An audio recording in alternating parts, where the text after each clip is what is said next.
Vigilante sarmato al posto del portiere per la sorveglianza notturna. Ormai spaccio e degrado si sono impossessati della Torre Belvedere, il grande grattacielo verde davanti alla stazione di Padova. Gli ultimi residenti e lavoratori hanno deciso di dotarsi a proprie spese di guardie giurate, una scelta già fatta anche da 800 residenti della vicina Piazza dei Gasperi, che pagano 8.000 euro al mese per la vigilanza privata. La situazione nella zona è difficile, racconta ai nostri microfoni uno degli ultimi professionisti rimasti in via Tommaseo. Non vuole mostrarsi ai microfoni, ma ogni mattina sotto il suo ufficio, proprio davanti alla Torre Belvedere, viene insultato dagli spacciatori. Ci dicono che siamo dei razzisti, appena che parliamo, se gli diciamo spostati per cortesia o non mettere la bicicletta qui sotto i portici o correre in bicicletta, questo loro subito ci rimproverano dicendo che siamo dei razzisti di merda.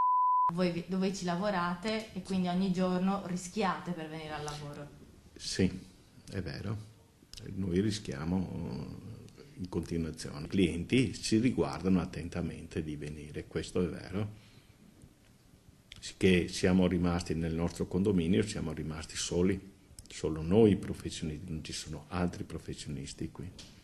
Paghiamo l'affitto, le tasse, teniamo viva la zona, perché devo pure pagarmi la vigilanza? Si chiede il professionista che non intende abbandonare il suo ufficio di via Tommaseo. Sono dei costi che vanno a gravare sulla professione o anche sul cittadino, che noi già siamo aggravati di tasse. Nonostante la zona difficile, lui coraggiosamente sceglie di restare. Ormai nel suo palazzo è rimasto solo. Stiamo facendo un esposto adesso all'amministrazione comunale per riqualificare la zona, perché come professionisti e come avvocati e legali stiamo creando un pool di persone in modo di fare questa richiesta al comune di Padova. Per questo degrado la zona si è declassata e gli immobili adesso sono svalutati al 50-60%.